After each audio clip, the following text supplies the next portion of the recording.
ওযু শেষ হওয়ার পর কেউ যদি কালিমায়ে শাহাদা পাঠ করে, আশহাদু আল্লা ইলাহা ইল্লাল্লাহু ওয়াহদাহু লা শারীকা লাহু ওয়া আশহাদু আন্না মুহাম্মাদান আবদুহু ওয়া রাসূলুহু, কেউ যদি কালিমায়ে শাহাদা পাঠ করে ওযু করার পর, এবং কোন কোন রিওয়ায়াতে একটা দোয়ার কথা আসছে, আল্লাহুম্মা জাআলনি মিনাত তাওয়াবিন ওয়া জাআলনি মিনাল মুতাতাহহিরিন।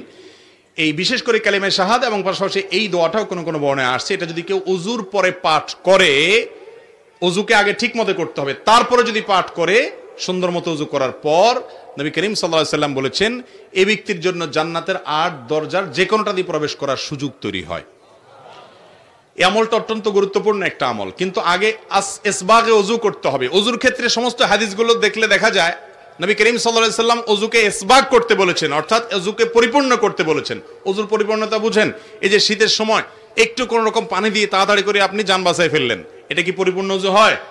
ভালো করে ডলতে হয়, ভালো করে ডলতে হয়। ওয়াইলুল লিল আকাবি মিনান নার, পায়ের গিড়াগুলো গোড়ালিগুলো শুকনা থাকে, এবং বিশেষ করে শীতের সময় ত্বকের যত্ন নিতে হয়, যেরকম ওযুরও যত্ন নিতে হয়। নবী করিম সাল্লাল্লাহু আলাইহি সাল্লাম এগুলোকে জাহান্নামের আগুন থেকে বাঁচাতে বলেছেন, অর্থাৎ ভালো করে ডলতে বলেছেন।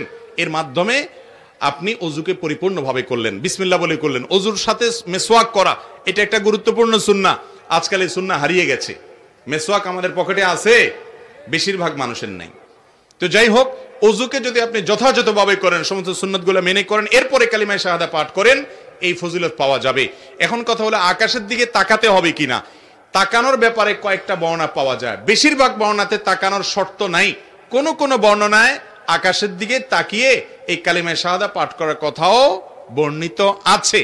আর সেই কারণে আপনি কালিমায়ে শাহাদা যদি আকাশের দিকে তাকিয়ে পাঠ করেন, ইনশাআল্লাহ বিইذনিল্লাহ এই ফজিলত আপনি হাসিল করবেন। আল্লাহু আ'লাম।